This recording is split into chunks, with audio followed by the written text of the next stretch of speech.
শুধু সময়ের অপেক্ষা। বৃহস্পতিবার বেলা 1:30 শপথ গ্রহণ করতে চলেছেন রাজ্যের মন্ত্রিসভার নতুন সদস্য বা সদস্যরা। মঙ্গলবার রাত 9:30 নাগাদ রাজভবনের অলিন্দে যখন রাজ্যের মুখ্যমন্ত্রীর কনভয় প্রবেশ করে তখন থেকেই বিষয়টি নিয়ে আলাপ আলোচনা শুরু হয়ে যায় মন্ত্রিসভার বাকি সদস্যদের মধ্যে।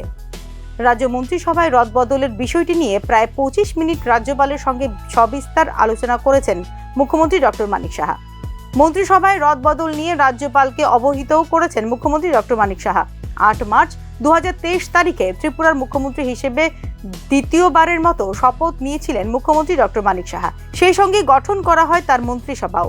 বর্তমানে মোট 11 জন মন্ত্রী নিয়ে সরকার পরিচালনা করছেন মুখ্যমন্ত্রী ডক্টর মানিক সাহা। এক্ষেত্রে মোট 8টি জেলার মধ্যে 6টি জেলা থেকে রয়েছে রাজ্য বিধানসভার সদস্য। পশ্চিম ত্রিপুরা জেলা থেকে সর্বাধিক 4 জন সদস্য রয়েছেন রাজ্য মন্ত্রিসভায়।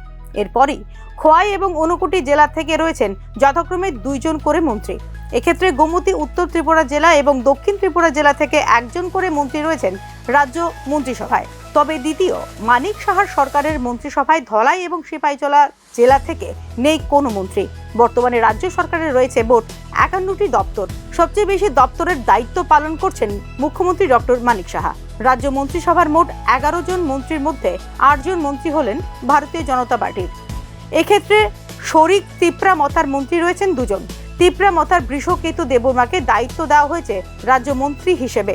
অপর শরিক আইপিএফটির মন্ত্রী রয়েছেন 1 জন।